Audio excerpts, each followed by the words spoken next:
Hello students, today we are going to do the second part of the chapter Lost Spring. The title of the story is I Want to Drive a Car. Here writer, she met a boy named Mukesh who aspired to become a motor mechanic.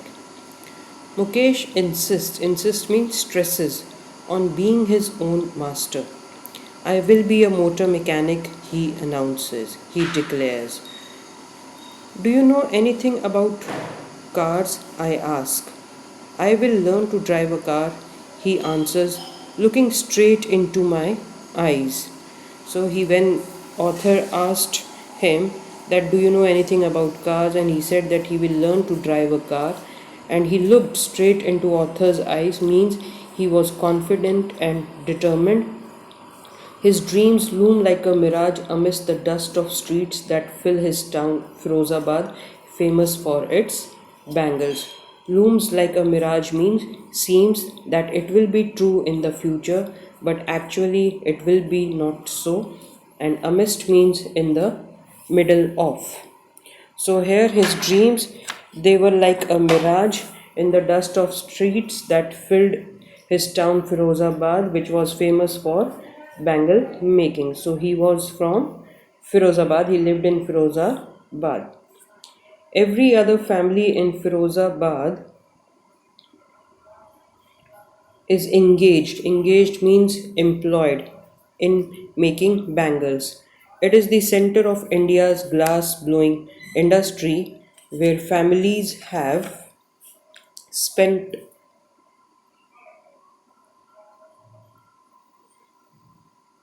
families have spent generations working around furnaces. Furnaces means fireplace. Welding is process of joining metal or glass pieces by heating them. So the writer he says that the whole family, the people living in the Firozabad, they were involved in the glass bangle industry, and the families had spent their generation working at furnaces, welding glass, and making bangles for generations.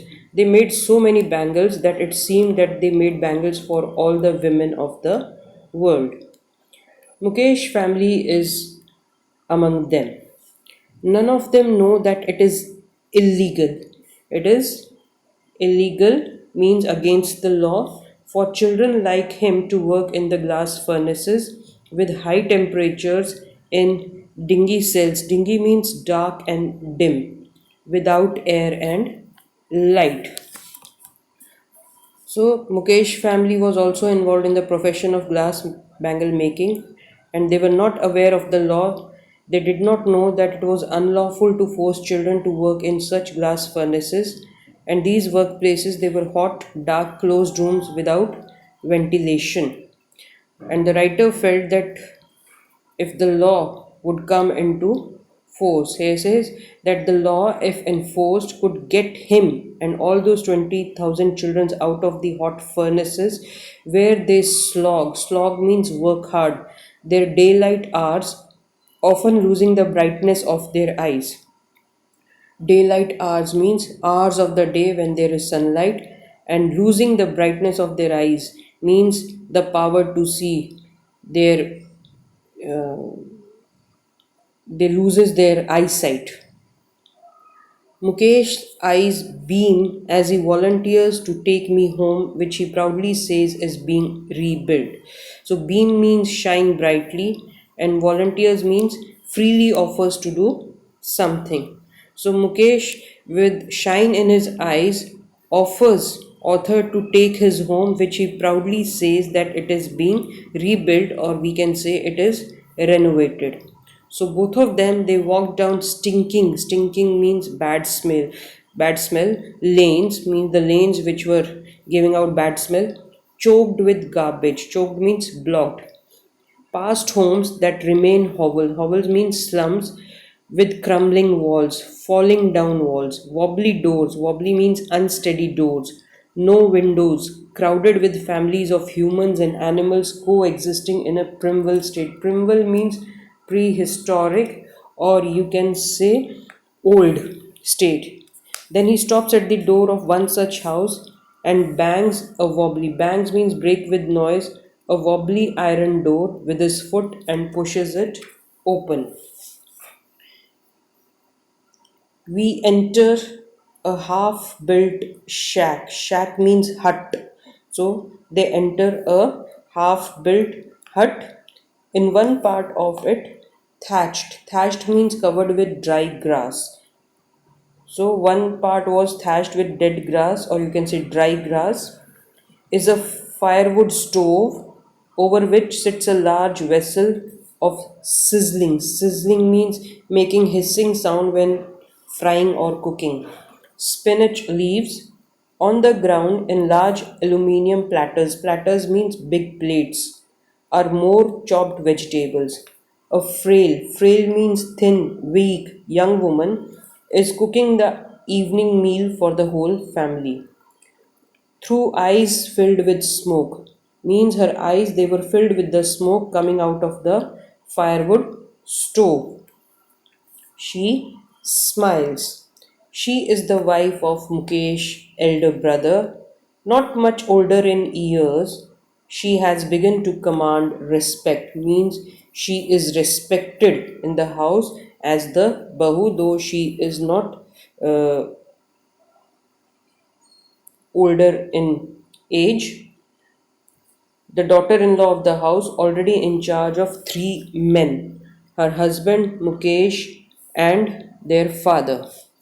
So, here the author says that the house where Mukesh lived, it was partially constructed hut. In one corner was a firewood stove made with dead grass, and a vessel with spinach leaves was kept on it. On the ground there were more plates with chopped vegetables in them, and there was a thin young woman cooking the evening meal for the family.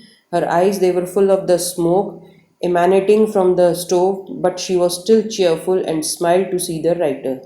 She was the wife of Mukesh's elder brother, and though she was not much older than Mukesh, but still she was a responsible person and was worthy to get respect from the family as the daughter in law of the family. She took care of three men, her husband Mukesh, and their father.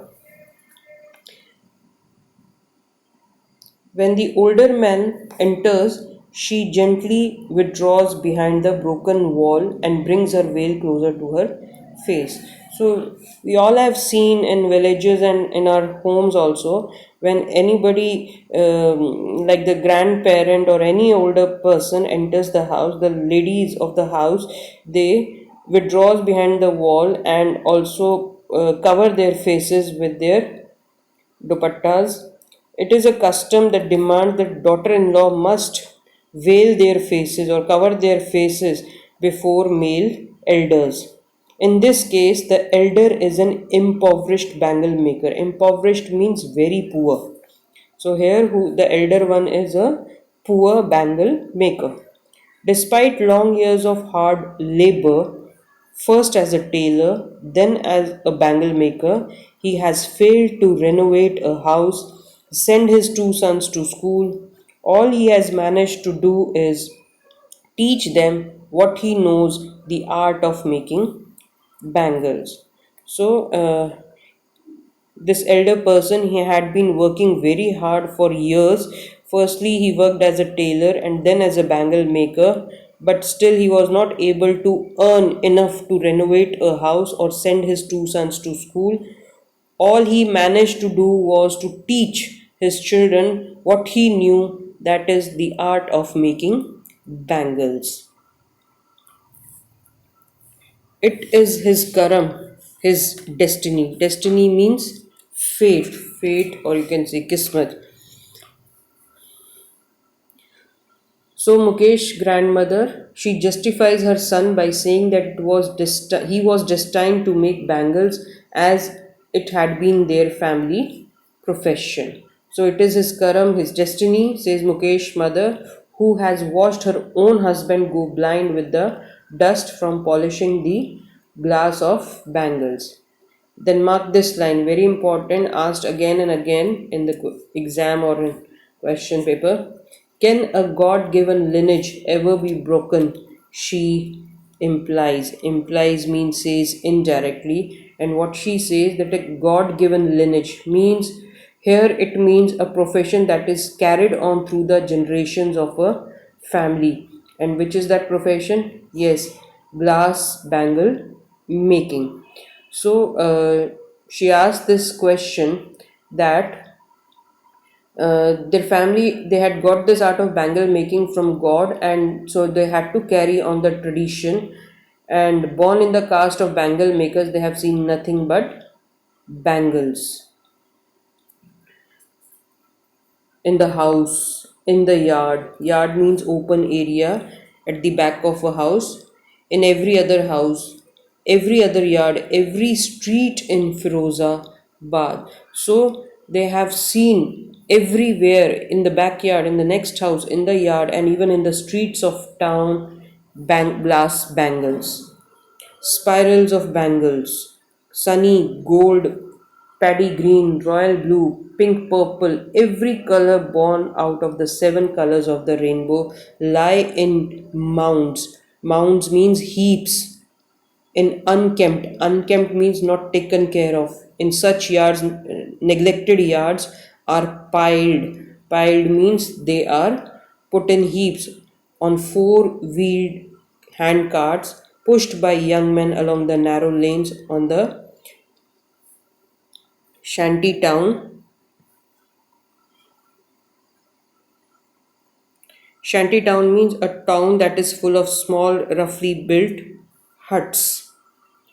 And in the dark hutments means hutments is hut.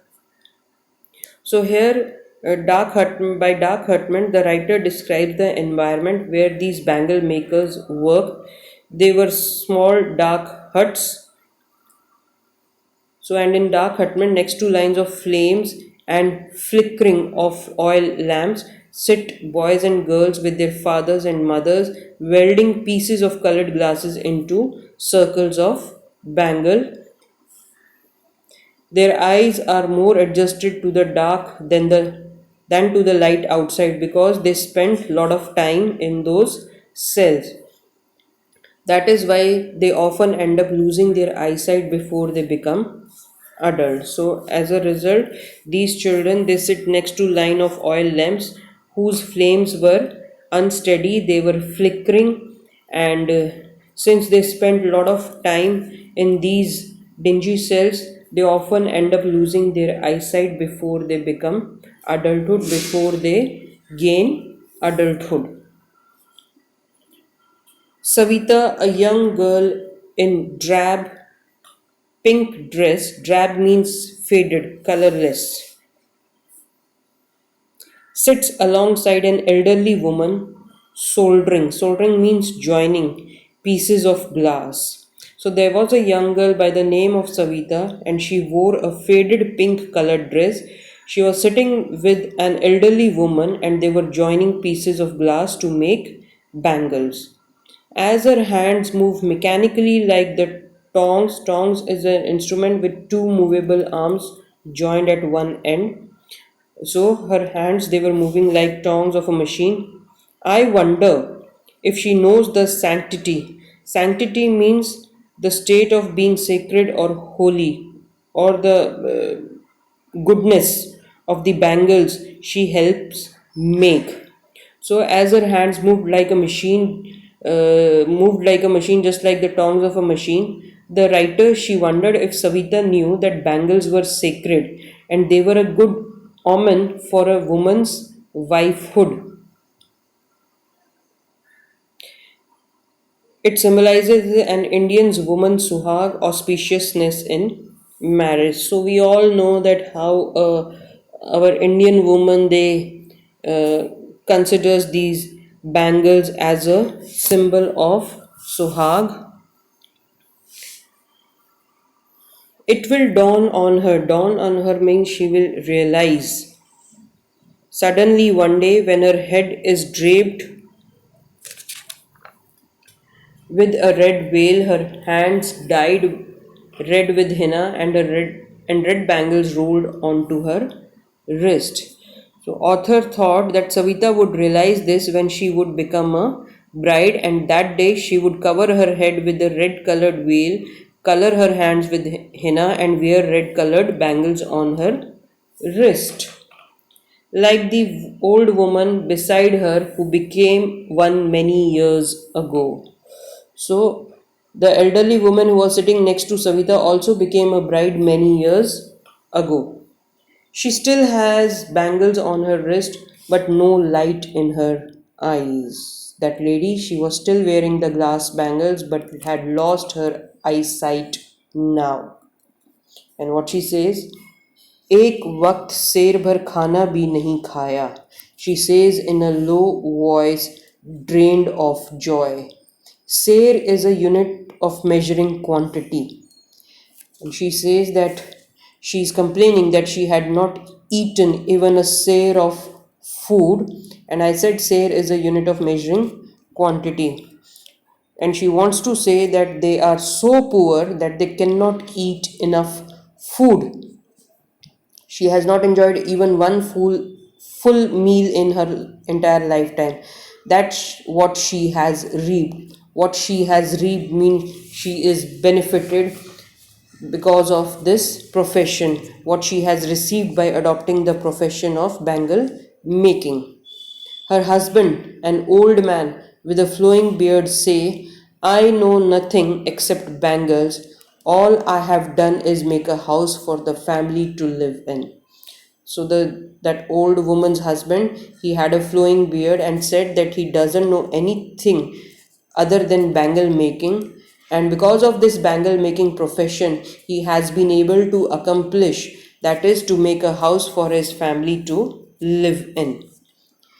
Hearing him, one wonders if he has achieved what many have failed in their lifetime. He has a roof over his head. Her writer, she wonders that probably the old man has achieved something which many other people have not been able to achieve. At least he has been able to secure a shelter for his family. And if you remember, Mukesh father was unable to build a house. He also failed to renovate a house and send his two sons to school. Only thing he was able to manage was to teach this skill of bangle making to his children. But this old man, he had achieved something which Mukesh father couldn't achieve. That is, he has been able to secure a shelter for his family. The cry of not having money to do anything except carry on the business of making bangles, not even enough to eat, rings in every home. Rings here means the sound is repeated in every home, means the people, they are always cry in the sense, talks to each other about it, that we are not having enough money, we cannot do any other work except for this bangle making. So this and we do not have enough food to it is repeated in every home. The young man echo means repeat. The lament means the complaint of their elders.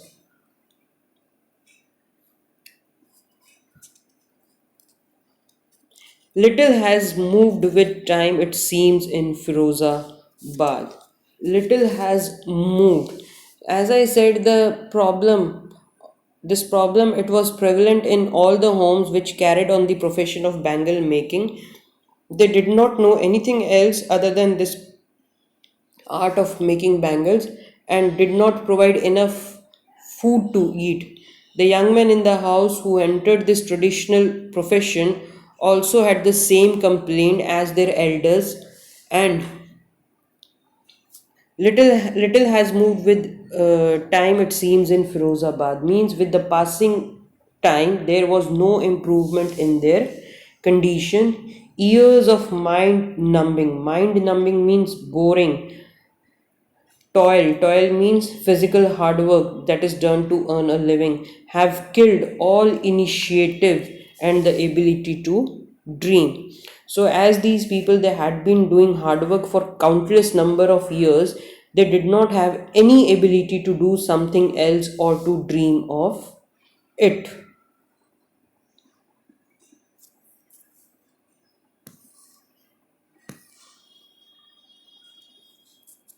Why not organize yourselves into a cooperative?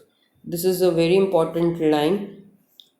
I ask a group of young men who have fallen into the vicious means cruel, circle of middlemen who trapped their fathers and forefathers. So, writer, she suggested these people to form a cooperative, and she talked to a group of young men to get out of the clutches of the cruel middlemen who had trapped their elders.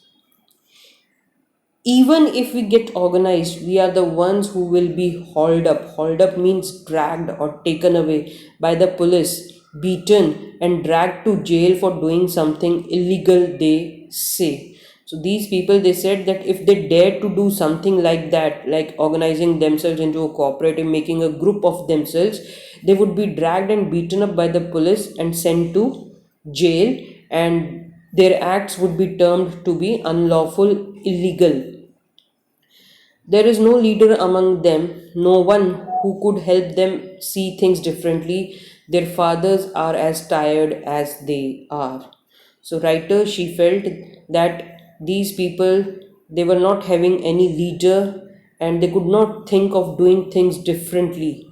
They were all so tired, the men and their fathers. They were, got into so much of their routine life, and as a result they were tired and scared to do something to come out of their grim situation.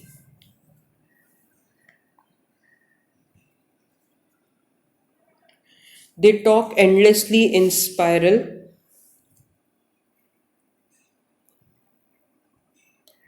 that moves from poverty to apathy to greed and to injustice. Means these people, they complained that it was a continuous process, spiral, continuous process.